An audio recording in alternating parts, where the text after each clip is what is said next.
안녕하세요. 무상보르시입니다. 오늘은 2차전지주 하나에 대해서 이야기를 한번 해볼게요. 제가 예전부터 계속 공부하던 기업인데 에코프로비엠이라는 기업입니다. 이 기업은 2018년도까지는 이렇게 영업이익이 성장을 했는데 올해는 성장을 못하고 있어요.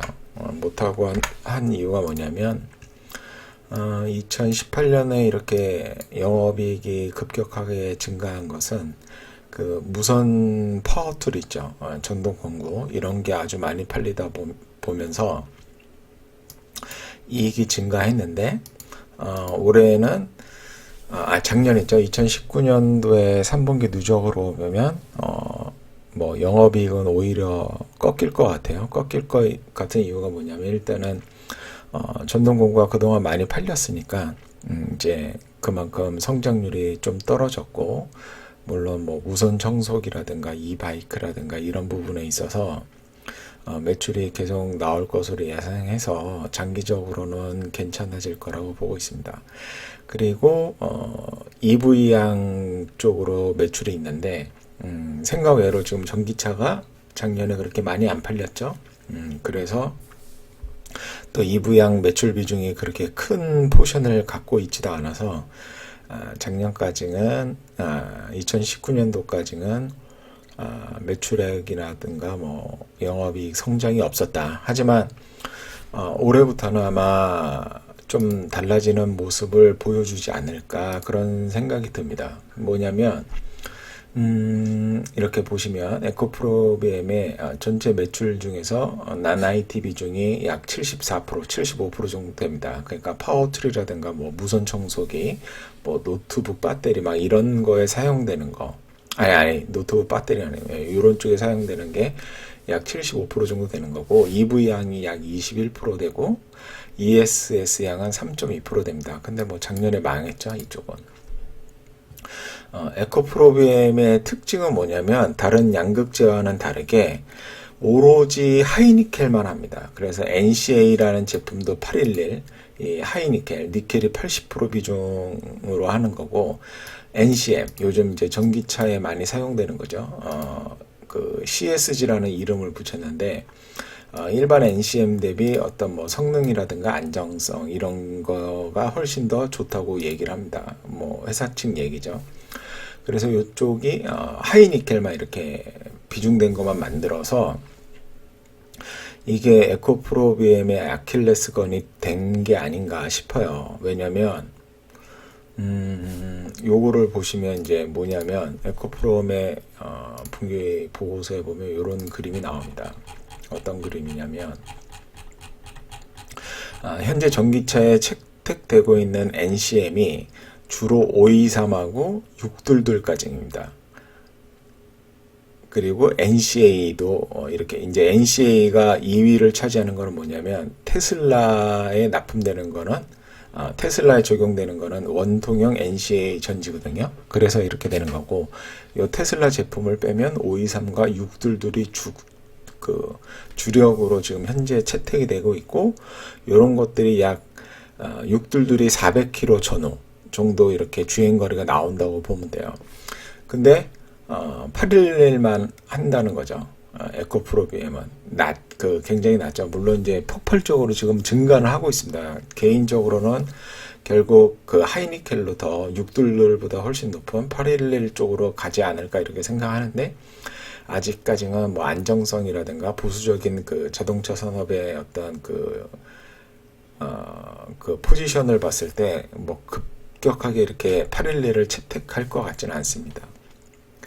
이제 그런 것 때문에 그 아킬레스건으로 작용을 해서 성장성에 어떤 제한이 있어서 그동안 주가가 굉장히 눌렸던 게 아닌가 그런 판단을 합니다. 개인적으로. 그래서 어떤 811 양극재에 대해서 어떤 기술적 해제를 갖고 있음에도 불구하고 이렇게 주가가 어마어마하게 떨어졌죠.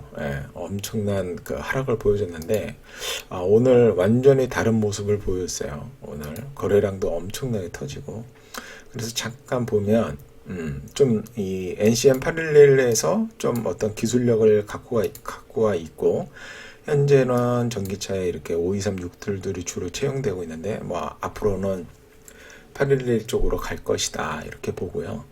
그리고 주요 고객사가 삼성 SDI고 NCA를 이쪽에다가 공급해서 주로 원통형 전지나 각형 배터리의 제조가 써야 되고요. 그리고 삼성 SDI가 이번에 컨퍼런스에서 밝혔죠. 2021년부터 양산할 그 5세대 하이니켈을 도입 예정이다. 그래서 이거는 밀도가 20% 상승하고 원가가 20% 정도 감소하고 600km 주행 가능한 그 셀을 만들겠다 이렇게 한 거거든요. 그래서 앞으로 이쪽으로 NCA 그 양극재 출하량이 늘 것으로 보이고, 문제는 이제 출하량이 늘 것으로 보이지만 전기차가 많이 팔려야 되겠죠. 그래서 현재 제규어 원통형 전지 단독 공급하고 있는데, 이게 잘 팔려야 됩니다. 그리고 SK 이노베이션 쪽으로는 811을 지금 현재까지는 공급을 하고 있습니다. 공급을 하고 있는데, 뭐 SK 이노베이션에서 811 가져다가 제가 알기로는 112라고 믹스해서 뭐 523이나 622로 낮춘 다음에 뭐 현기차에 납품하거나 이런 식으로 알고 있습니다. 근데 이제 오늘 SK 이노베이션이랑 약 2조 7천억짜리 공급 계약이 나왔죠. 예, 그렇게 보면 이제 본격적으로 811 제품이 납품이 되는 게 아닌가 그런 판단이 듭니다. 그래서 어떤 그동안 에코프로비엠의 아킬레스건으로 작용했던 것이 이제는 좋은 모습을 보여주지 않을까 그렇게 생각이 들고, 그리고 제가 저번에 한번 IR을 갖다가 실망을 많이 했었는데, 현재 캠 공장 13에서 약 12,000톤, 그리고 캠4에서 17,000톤에서 2.9만 톤에서, 그리고 캠5를 이제 완공을 했습니다. 그래서 2분기부터 가동할 건데 여기 3만 톤에서 약 5.9만 톤 정도, 그리고 캠5 ON에서 약 2.6만 톤을 증설할 예정입니다. 근데 여기 캠5 라인에 1, 2, 3라인이 있는데 1라인만 돌리고 2, 3라인은 놀린다 그랬습니다. 왜냐면 뭐 물량 받은 게 없으니까 놀린다는 거죠. 그래서 제가 그런 질문을 했죠. 아니 기껏 3개 라인 깔아놓고 2개 라인 놀리고 캠5 ON을 또 증설한다는 얘기를 하는데 이게 말이 되는 거냐, 그렇게 따진 적이 있는데, 뭐 이런 이런 공급 계약이 나올 거로 뭐 그 당시에는 알 수도 없었겠지만 말해줄 수도 없었겠죠. 예. 그래서 다 그 계획에 있었던 증설이었다 그렇게 보시면 되고, 그리고 이제 제가 봤을 때 전기차 산업은 현재 유럽, 중국, 미국 시장이 중요한데, 유럽은 뭐 친환경 정책하고 보조금 정책을 펴서 지금 전기차 시장이 성장하고 있습니다. 여기는 강력하게 드라이브를 걸고 있고, 우리 배터리 3사 매출이 주로 이쪽에서 현재 나오고 있기 때문에 상당히 중요한 시장이고, 중국은 뭐 지금 좀 어렵죠.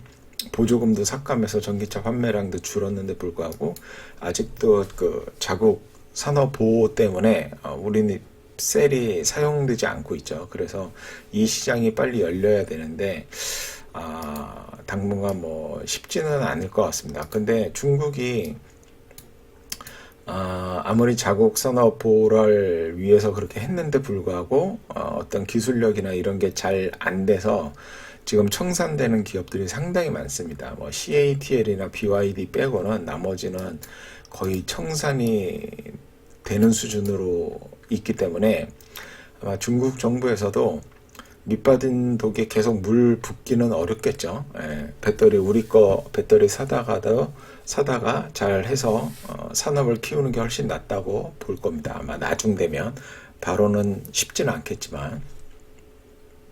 그리고 미국은 뭐 트럼프가 좀 반대를 하죠. 친환경 정책을 캘리포니아 일부 주에서만 친환경 정책을 개진하고 있고, 전기차 판매량이 보조금 삭감 등으로 해서 약간 감소 중입니다. 그래서 이런 리스크는 좀 있다고 봐요.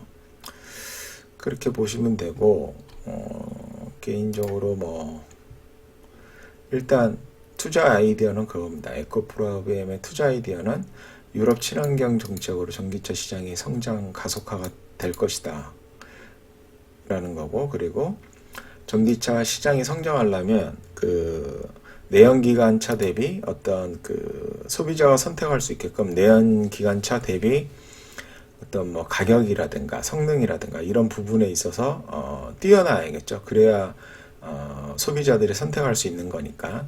그래서 이거는 하이니켈을 채택함으로써 어느 정도 그 해소할 수 있다. 주행거리 부분을. 그리고 성능이라든가 이런 거는 계속 기술이 개발되다 보면 결국은 내연기관차 대비 이렇게 그 성능이 좋아질 수 있다. 다만 저게 문제죠.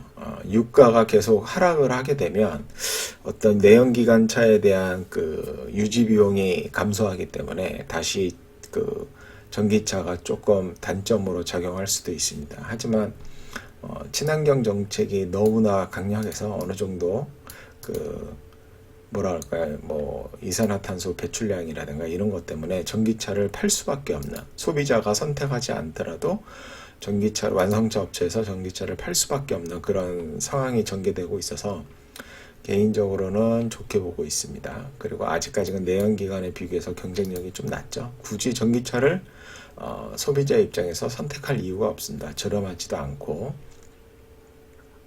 뭐 이렇게 보시면 되겠습니다. 요거는 그래서 제가 오늘 이 공시가 나왔죠.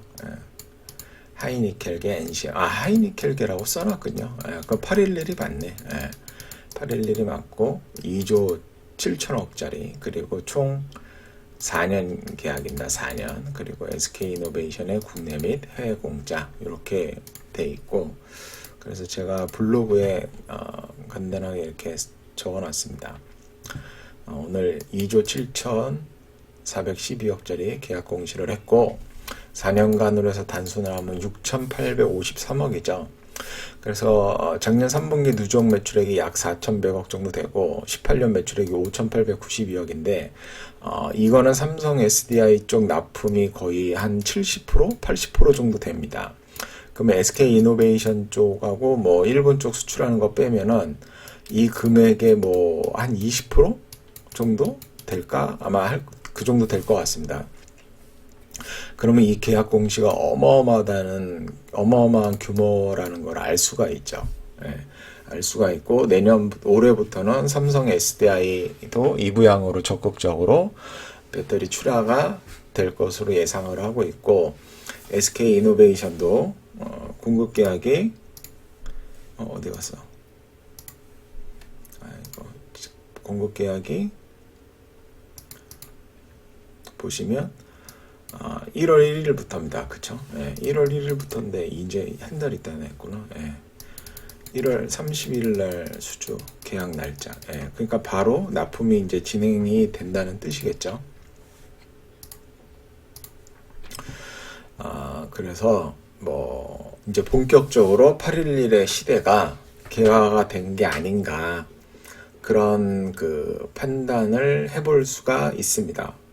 그리고 삼성 SDI 쪽에서도 하이니켈 NCA로 주행거리 600km 가능한 5세대 셀을 적극적으로 공급을 하겠다고 선언을 했기 때문에 이 두 가지 사건으로, 두 가지 이벤트로 보면 에코프로비엠의 매출액 증가는 확실하지 않나. 앞으로 작년을 적점으로 해서 확실하게 매출액이 증가할 것으로 예상이 됩니다. 그리고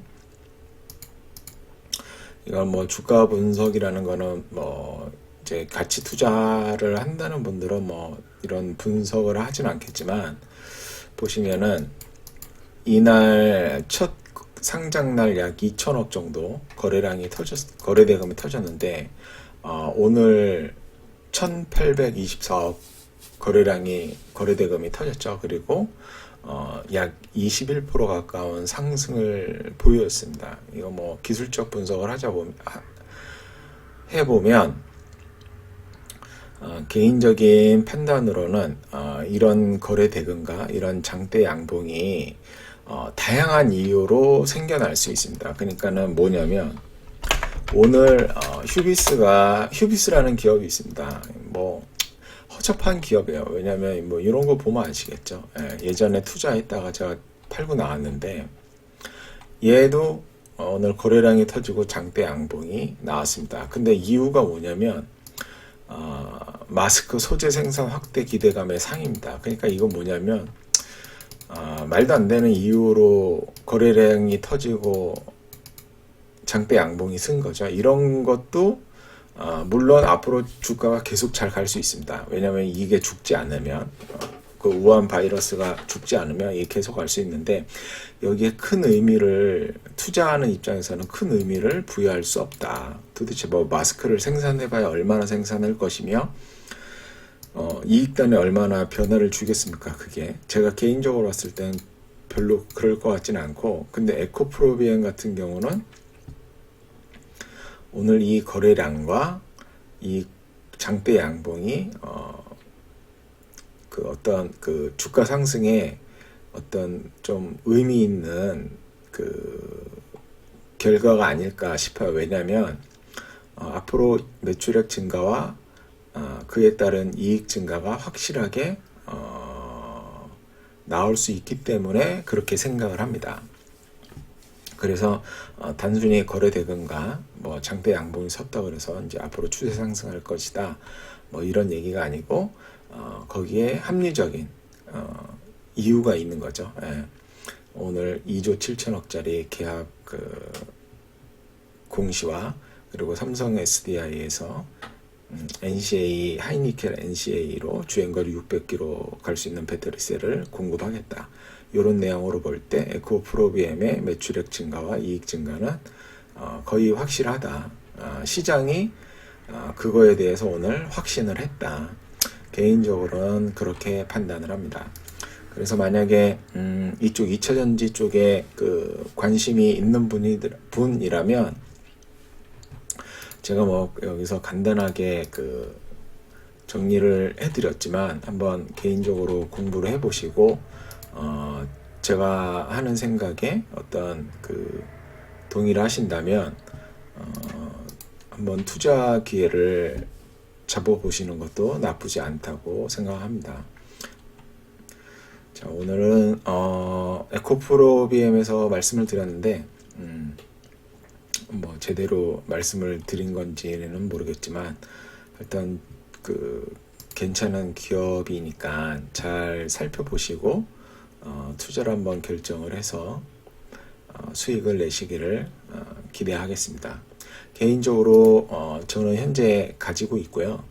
이 기업을 가지고 있고 만약에 주가가 하락을 한다면 저는 계속 더 살 예정입니다. 그리고 누누이 말씀드리지만 기업에 대한 투자 여부는 반드시 직접 분석을 해서 투자 여부를 결정을 하고 매수와 매도에 대해서 계획을 세운 다음에 진행하시기를 당부드립니다. 그래야만 앞으로도 스스로 투자 여부를 진행할 수 있어요. 제가 뭐 좋다 그래서 따라 사고 제가 안 좋다 그래서 팔고 이러시면 안 됩니다. 그리고 그거 좀 얘기해 볼까요? 제지주 오늘 제가 이런 그 블로그에 이런 말을 써놨어요. 제가 이제 골판지 섹터 좀 더 나중에 보자 뭐 그런 말을 했는데 대형 포장 신대양 제지 쪽 계열사죠. 4분기 실적 공식을 했는데 매출액은 전분기 대비 약간 늘었어요. 뭐 4분기에 이제 연말 특수가 있으니까 늘었는데 영업이익은 변함이 없죠.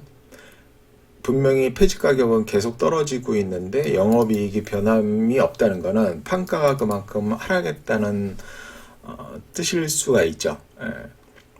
그리고 물량이 그다지 늘지 않았다. 그렇게 볼 수가 있습니다. 만약에 그게 아니라면 영업이익이 더 잘 나와야겠죠.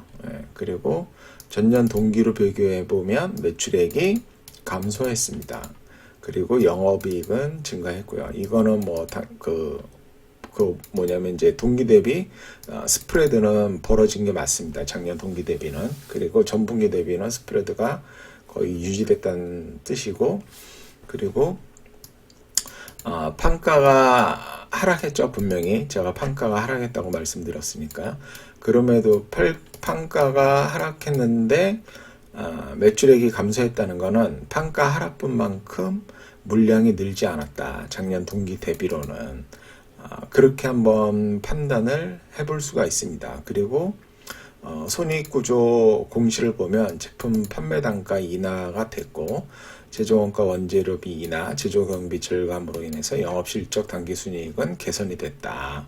이렇게 말씀드릴 수가 있습니다. 그래서 개인적으로는 골판지 섹터에 대해서는 계속 저평가인 것은 확실합니다. 저평가인 것은 확실한데, 어떤 그 꾸준한 성장에 대해서는 약간 의구심이 있습니다. 왜냐하면 이 폐지 가격이 계속 하락하는 건 맞는데, 제가 볼 때는 그 하락이 끊임없이 되지는 않을 겁니다. 분명히 어느 정도까지 떨어지면 그 바닥이 있을 겁니다. 분명히 더 이상 하락하지 않는 그런 그 가격대가 올 거예요. 아마 그게 얼마일지 언제일지는 모르죠. 왜냐하면 만약에 진짜 너무 싸지면 아무도 폐지를 줍지 않을 겁니다. 돈이 안 되기 때문에. 그래서 그러면은 그 폐지를 관련해서 하는 사람들이 일을 안 하겠죠. 그러면 다시 폐지 가격이 올라갈 겁니다. 왜냐하면 공급이 줄기 때문에. 그래서 그런 게 하나 있고, 폐지는 판가는 이게 뭐 여러 골판지 상자를 사용하는 사람들은 여러 가지가 있지만, 택배 산업의 성장으로 인해서 우리가 물량이 굉장히 성장할 것이다 이렇게 보고 있는데, 아세아 제지 사업 보고서를 보면 저거예요. 뭐 CJ라든가 삼성이라든가 이런 대기업입니다. 그렇기 때문에 판가 그 정가가 쉽지만은 않을 거예요. 영세업체와는 다르게. 그래서 판가도 폐지 가격이 하락함으로써 꾸준히 같이 하락할 거다. 하지만 어느 정도의 스프레드는 유지할 것이고, 어느 정도의 스프레드는 유지할 것이다. 그래서 결국은 이 골판지 섹터의 이익 증가가 나오려면 물량 증가가 나와야 되는데, 물량 증가도 생각처럼 그렇게 쉽지가 않습니다. 쉽지가 않은 게 아니라 잘 안 되고 있습니다. 뭐냐면, 이거는 제가 말씀을 드린 것 같기는 한데, 잠시만요. 여기서 보면 요거는 한국제지연합회에서 제공하는 자료인데요. 여기에 2014년도입니다. 여기가 2014년도고 이게 18년도고 이게 19년도인데 3분기 누적 값이 작년 18년 대비 약 87%, 그리고 내수는 84%, 수출은 약간 증가했습니다. 근데 수출량은 뭐 전체 인재의 10% 정도 수준으로 올라온 거라서 큰 의미가 있는 건 아니고, 이렇게 보면 지금 여기에 450만에서 500만으로, 그렇죠, 몇 년 만에. 그러니까 이게 성장성이 생각 외로 그렇게 많지가 않다고 보여집니다. 성장성이. 그래서 골판지 섹터에 대한 이익 증가가 그렇게 잘 나올 것인가에 대해서는 약간 의구심이 있습니다, 현재. 그래서 4분기 실적 나오는 거 보고 그때 이렇게 대응을 하셔도 좋을 것 같고, 그리고 대림제지 같은 경우에는 무슨 바람이 불었는지 모르겠지만 이렇게 많이 올랐어요. 이런 거는 안 사는 게 낫겠죠. 예. 그리고 싱대항제지도 오늘 좀 오르던데 약 1% 정도 올랐네요. 그리고 아세아제지는 약간 내렸고, 대형포장, 제가 대형포장 실적이 오늘 올랐다가 내렸네요. 그제는 뭐 금요일 날은 엄청 올랐고, 무슨 바람이 불었는지 모르겠네요. 여기에 하여튼 개인적인 생각은 골판지 섹터에 대한 생각은 아직까지는 변함이 없고 4분기 실적을 한번 보고 나서 결정을 해도 뭐 늦지 않겠다 그런 생각이 들고요. 그리고 오늘은 2차전지 요즘 분위기 좋으니까 그리고 오늘 어떤 좋은 모습을 보여서 좀 관심을 갖고 공부를 한번 해보시기를 부탁드립니다. 그리고 좋은 거 발견하시면 저도 좀 알려주시고요. 감사합니다. 오늘은 여기까지 하겠습니다.